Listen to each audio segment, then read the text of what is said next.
Hey everybody, we're back. It's Monday, and this guy had the weekend off. So we had a little bit of time for a little bit of riding, and easy. And as you can tell, he's been a little jumpy today, which is not too unusual after having a little bit of time off. And the oil rig that's down the street's been loud this weekend and changing stuff, and people have been shooting off guns, and I've heard honey dogs, so I can't blame him. Like, things are a little bit different. So I've kind of had to modify what I wanted to do today because he just wasn't really listening too well and was jumpy. So what I want to talk about is patience. That's kind of been the theme that God's brought up several times in the past, 4 or 5 days. So we had a couple days of really cold temperatures with the cold front coming through, and I went out the first day to go and ride him. Whoa, whoa, whoa. Hey. Hang on. Back up. Back up. As you can tell, not quite listening as good as I would like. But anyway, so I went out to go saddle him up, go for a little ride. Give me a pain.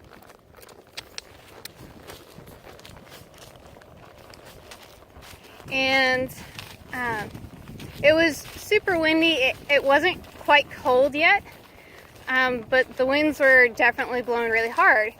And so he was hearing all kinds of stuff, and he was jumpy and not really listening. Like, even when I had him tied just to groom him, he would not stand still, didn't really want to pay attention to me. So I changed my plans. I'm like, I'm not going to ride today. Said I'm going to put him on the lunge line and let him get some of this energy out and get him back listening to me. So he worked pretty hard that day. Lots of walk, trot, canter transitions and changing directions and backing up and hands. And of course, he was still, jumpy, so he was bucking and kicking out, being a little over dramatic sometimes. But that's exactly why I decided to work him on the ground so that I could get that stuff out of him and keep me safer, since usually when I'm out here riding, I'm like the only one on the property. So, like, if I can just play it as safe as I can, then I will. But that ended up working out really well, because then the next day it was windy and cold, but he was a good boy. He was listening to me, much more responsive, and I really didn't have any problems with him. Then after that, he was off for 2 days, and now here we are back again. And I'd thought about, I should probably just put him back on the lunge line since he's had 2 days off. But I'm like, nah, I don't have that much time. I want to go ahead and saddle him and work him under saddle, trot him a little bit. And, you really should listen to that little voice in your head, because our ride was not the most fun, because his head was up, ears weren't listening to me, super stiff in turns. So the majority of our time was spent trotting circles, and then trotting off a little bit, and then go circle the other way. Do that to try and get his focus back on me, to get him to give to my direction and not be so stiff, alert, and focused on other things. Like, I don't mind if my horse pays attention to the world around him. I kind of want him to for a little bit, because he hears and sees things that maybe I don't see. But I don't want him so focused on what else is out there that he stops listening to me. So, you know, I walked straight into, you know, not the best ride. I did that because, you know, being on the ground, it's more work. It's not as much, well, I don't know, maybe it's not quite as much work. It's more work if they're fussy. But, you know, everybody just enjoys being in the saddle better, you know? Just enjoy the view and everything. But, so I was impatient. I didn't want to take the time to work him from the lunge line, see where he's at, see if he's listening to me. Because if he's not listening to me on the ground, he's really not going to listen to me on his back.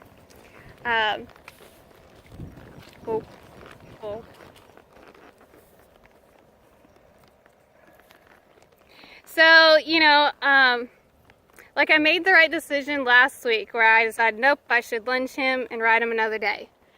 I was much more willing to change my plans, much better to what the horse needed.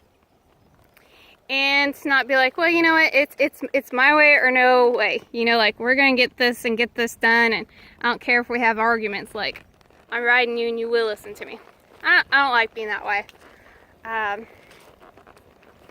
And, you know, I was like, well, you know, just go ahead and ride today, and if we have to do circles, we'll do circles. Well, so guess what? All we did was circles. And it's just, you know, he wasn't super bad, but it's just not quite as fun for me, and it's not as fun for him. But, you know, I was impatient and I wanted to ride, so I had to deal with the problems under saddle. So I bring all this up because at my church on Sunday, we're going through the fruits of the spirits, and the sermon yesterday was on, you guessed it, patience. Yay! So not only did my pastor, you know, reference the scripture where it lists all the fruits of the spirits, but he actually flipped back and had us go to 1 Samuel. I want to say it's 13. It was chapter 13 or 14 or 15. I'm sorry, I should have looked that up before I came out here. But it's where King Saul, easy, he heard a gunshot. It's where King Saul was out at one of his battles to fight the Philistines, and he was to wait 7 days with his army, and then the priest Samuel was going to come out, offer the sacrifice, and seek God's favor over the battle. Well, the 7 days passed, and Samuel didn't show up. And King Saul got impatient. He didn't want to wait. So he took matters into his own hands and decided that he would go ahead and perform the sacrifice and the prayer and everything, and he would seek God's favor. Well, wouldn't you know that about the time that he wraps all that up, here comes Samuel. And he's like, what did you do? Like, King Saul really stepped out of bounds, like, big time. Because there is an order to things in giving the sacrifice, and you have to, you know, do things the right way. Whoa. Chill here for a minute. So Samuel was like, you know, had you have waited and obeyed God and, you know, waited for him and not take matters in your own hands, that God would have established your kingdom and your lineage forever. But because of your rebellion and defiance, your lineage is now removed, and God has already sought after another to take your place and be king of Israel, which we all later learn is King David. So patience is an important thing to have as a Christian, as a horse owner or rider. Come on.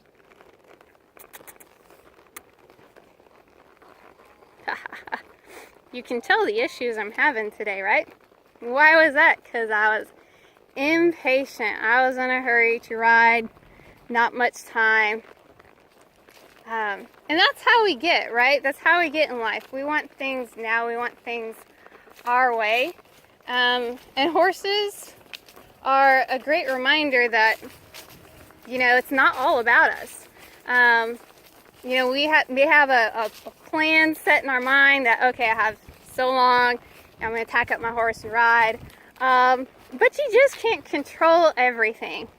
And sometimes you need to put aside your goal and your agenda and do what's best for the horse. If you pay attention and listen to them, they'll tell you what they really need that day.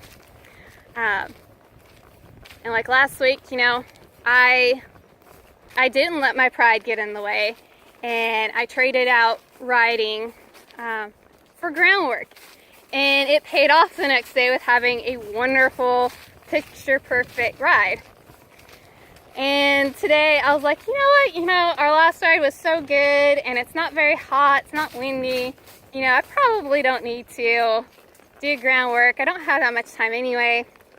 And, well, being impatient, forcing your own plan, it never works out. It's only going to leave you frustrated and maybe even backsliding. So, yes, God's definitely trying to get the message across that I need to be patient, not just with my horse, but I need to wait on Him as well with things going on in my life. Right now I'm a housewife, which is great. I get to come out here and ride pretty much whenever I want and keep my house clean, and it's nice not to have the stresses of a job. But in the back of my mind, I'm like, this is not the original plan. Like, I have my college degree. Like, I'm the kind of person who wants to work. Like, I enjoy work. But God's like, no, this is not the time for you to do it. This isn't what I want you to do. And so just all around, I've been having to work on being patient, listening to God and waiting on Him to do His will, or for Him to reveal His will and for me to follow it. I can't go out there and rush God and be like, no, I got a college degree. That means I should be working, so I need a job now. Well, not if He says it's not time. Apparently there's something else more important that I'm supposed to be doing. Even if the only thing I'm supposed to be doing is waiting for His permission. That's a hard lesson to learn, and something I think we all have to work on throughout our lives. And horses just happen to be extremely, extremely good at reminding us of the importance of patience. Not only do we have to be patient with them, but we have to teach them to be patient at times. To not be fussy and pawing while they're tied.